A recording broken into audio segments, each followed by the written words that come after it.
what's going on, guys? Today I'm going to be doing an Airsoft loadout setup that I use, which is mine, and gun review and gun disassembly and reassembly. So first I am going to start with the gun disassembly. This is my Lancer Tactical M4 Gen 2 model 25.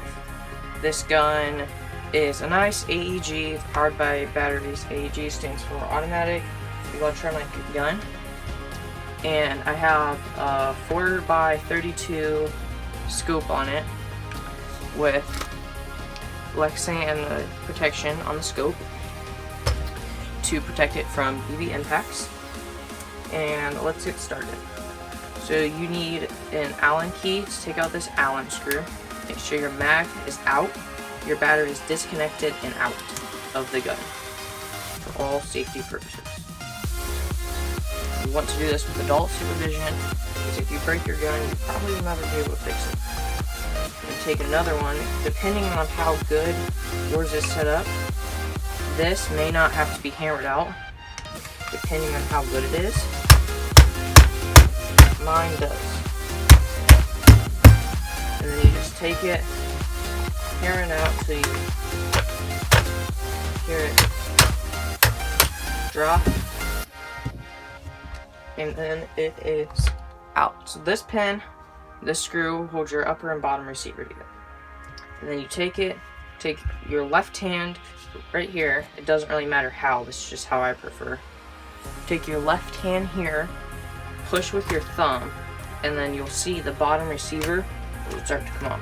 Pull back until it gets about right here, about half an inch from the back, and then slowly start sliding off. And then this is a gearbox. You do not want to take any of these other pins out, because you will end up breaking your gun. And don't unscrew this. This is where the motor is, and every time you pull the trigger, it sends an electronic signal down to here, spins it, and shoots the BB. This is the hop-up system and the inner barrel. The hop-up, it adds backspin. I don't know if you guys know what hop-up is, but I will explain it to you real fast. A hop-up is a system when your magazine goes up to here, it will load the BBs in, and then about right here, there's a little pin that pushes down. So when this hammer shoots the compressed air through this back of the tube, it'll hit the BB, this will hit the BB, shoot the air, and then it'll add a backspin, so when it goes, it'll either hop up or go down. Or, if you get it adjusted just right, you can have it shoot straight perfectly out. And that is how your hop-up system works. And that is how you can get good accuracy with your gun. Your upper receiver is compressed of a light polymer outside casing. It has a Picatinny rail on the top, the sides, and the bottom. This inner barrel, as you can see, the inside, which people will usually call outer barrel, this is just for decoration to make it look like a real gun. And then over here on this side, be careful when you do this because this piece may fall out. This is the action. You pull the action back, and this will slide back, and then this is where you adjust your hop up. And I will show you that once I get this reassembled. See what I mean? Fell out. You just have to be careful when you do it. They're not screwed in or glued in, because they have to be able to move. Slide this back in. You may have a little bit of trouble getting it in. Then slide this in, and if it gets caught on here, just push that down. See, it gets caught. Push this down, back up, in, without messing up your hop up. Sometimes you may have to take it out to realign it so it is perfect, because you see, perfect helps everything. And every time you bump your hop up and you take your gun apart, you will have to reset it. So what I did is, I'll show you guys once I get this back together. There we go. Is I marked mine with Sharpie. Now what you do is you'll slide your upper receiver back onto your bottom receiver. Sometimes you may have to lift this up, I can't remember what this is called, but you'll pull your action back slightly, and then it'll fall into place. Like I barely pull it back a quarter of an inch. And then you'll take your pin, push down while squeezing here to get it aligned, depending on how hard yours is. Slide it in, take your screw. Do not lose this screw because you cannot get a replacement. Take it. Take your Allen key, screw it in, and then your gun is put back together. Now, this was my Lancer Tactical M4 Gen 2 LT25. This gun is a nice gun. You can get it to the right accuracy and have it be perfect. Like, as perfect as you can think you can get your gun, as long as you have the right quality BBs. The BBs that I use are Dark Ops and Bulldog .20 gram. And these are mainly, this is the lowest gram you can use in an AEG, because if not, they will explode in your gun and then you'll have to spend $1 bajillion to fix it. If you want a good accuracy outside, you want to use .28 to .36 gram BBs, because those will not be effective by wind. .20 to .25 are mainly meant for inside use, which is really good. That is my primary. For my secondary slash backup, I have an H&K P30. It is a spring pistol. The action will lock back when it's empty. You can push this up to lock it back. And it kind of acts the same as a blowback, but it doesn't take CO2, it's spring. You put your hammer down, pull the trigger, pull it back, shoot again. Other ones, they do it, but they will not open up like this, so you can actually see in there. Sometimes, depending on if your BBs have seams, they will get stuck after a couple rounds, and then it'll be down like this, just about to close, but then you're gonna have to hit it multiple times to actually get it to close. Whoops. This gun is a good pistol. I'm looking to get a new one in the future because this one has had some slight issues. My piece for my mag release fell out, so I had to take some duct tape to tape it in. This pin came out, but that's not really a problem. So that was my primary, my primary and my backup. For my head setup, what I use is I use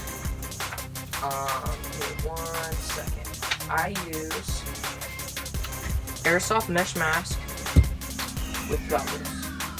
My mesh mask is a Spike Lab foldable Airsoft half mask. What a half mask means is it's padded on the sides and it's mesh to protect your face from your nose down to your chin. Sometimes these will be long and they are not nice to wear with hats. Sometimes you'll have to wear the hat over it, or sometimes you'll have to wear your hat backwards to put this over. I like this overall, but I'm in the future looking to get a new one. For my goggles, I use Elimart Tactical Airsoft goggles. These are really good goggles. The other pair, if you just look up Airsoft goggles, there'll be another pair for $30. These are $19.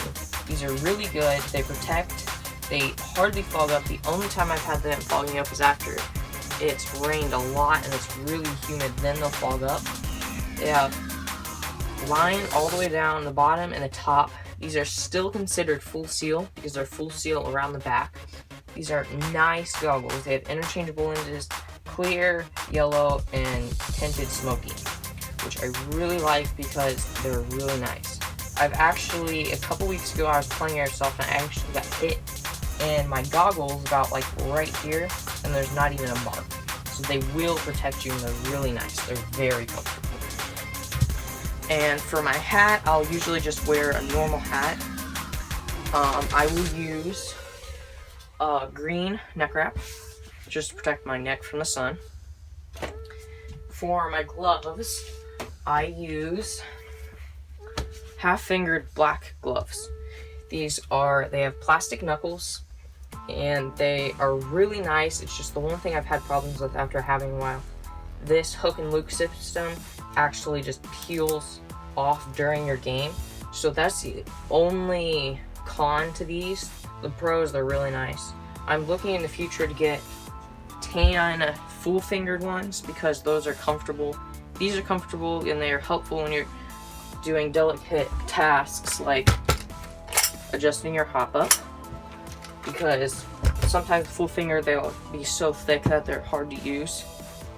For my sling, I don't normally use a sling. I normally have a built-on one on my plate carrier that I will be getting to in a couple minutes. This is really nice because you can use it as a 2-point sling attachment that will attach onto here, and it will be connected, and then you can throw it over your shoulder and be able to use it as just over your shoulder, and it'll have double point instead of having it connected to both. Now, the one thing I forgot to mention is I will show you this. I took some paracord, and I don't know, most airsoft players are not able to do this, but it takes a little bit of practicing to get used to. Some people will go to, and I do this, from right to left. To go around the right corner, you use right. Left, you go around left. It's also good for going around trees and stuff. The only problem I've had with this sling is you can connect it to one side or to both sides, and when you switch, it's not very comfortable. So what I did is I took some paracord, attached it to both sides, and then in the middle. So then my sling that I have, on my vest attaches here. I'll show you that once I get to it. For my knee pads, I cannot remember the name of this crap, but I don't use elbow pads. This is a set for like $20. They're really nice. They protect your knees. They will absorb a little bit of water when it, like, depending on how you go. They protect your knees nice. I've jumped from about 2 foot high and landed on my knees just to try them out, and they protect you. It's got about, I don't know how thick that is, just a couple, about 2 to 3 millimeters thick, and it will protect your knees. Now for my holster, I actually use a drop leg setup. You can get this on Amazon for $25. Almost everything I buy is on Amazon because it's a cheap way to do stuff. No, I'm not sponsored by them. But this is my drop leg holster. It fits my Heckler & Koch P30, and it's very nice and comfortable. You adjust it. It comes with a belt. You don't have to wear it. You can slide, the way my pistol is, I can slide it right in there and then pull it out really fast without even having to unlock the piece. And then in here, this is for your left side, that's for your right side. What I have is I have extra BBs right here for my speed loader.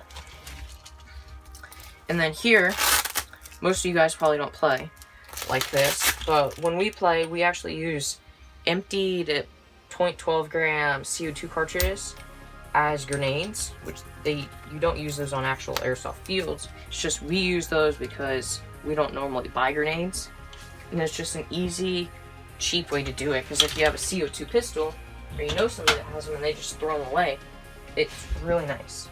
Now I'm going to get to my chest and rig setup, and it is a very nice one. So this is my chest rig setup. It is an ATG tactical vest, molly, and Paul's fully adjustable law enforcement vest. None of this comes with it. This is just stuff I've added on.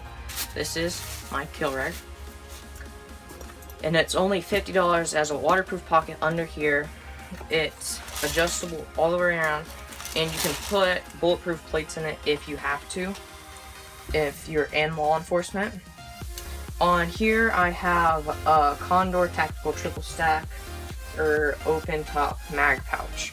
What this is, these are really nice. I can hold all 6 of my mags in here. If you can slide these back, and then you can take your mags out. And then you can slide them right back in. They still have the tactical vest attachments on the front. And then the back, I actually took these off to make quick and easy mag reloading. Right here, I have American flag that came with my mesh mask. And I have some paracord with a couple carabiners. This is what I meant when I said I don't use a sling. I use a homemade one. I attached this to my gun, and it actually is really nice because it's in the middle, and it holds it perfectly. On my side, I have a BB grenade, just an empty little cooking container that I spray paint in the field BBs, so then I can use them. Like, you don't use these on an actual airsoft field, but all you would just throw it into a little area, and then they'd be hit by BBs. I just have plate carrier attachments on here for just multiple attachments. I take that one off and I'll use it. Here I use I have a shoulder mic that runs straight through under my shoulder to back here to an ICOM radio. Runs all the way down through here and across, and it just is really nice. My backpack is an Accident Elite Spanker outdoor hydration backpack. The one thing I like about this is it has attachments, vest attachments here, but on the back it comes with straps that come off, but also has the vest attachments, so you just weave through here. I don't know how well you guys can see this, and then it holds it on. Comes with a patch. It's got a container down, a little area down here. I have filled extra BBs. In here I have this little area. I have a first aid kit, and I'll usually put my sling in there. And in the back, I have a hydration pack that I don't normally use because the vest is heavier enough. But when I'm playing, sometimes, like depending on where I'm going and how long I'm going to be there, I will probably fill that maybe halfway, maybe full. Just depends on how hot it is. But yeah, that's basically my airsoft setup and loadout. Thanks for joining me, guys. I hope you guys have a fantastic rest of your day and the rest of your week, and thanks for joining me. Make the ground shake.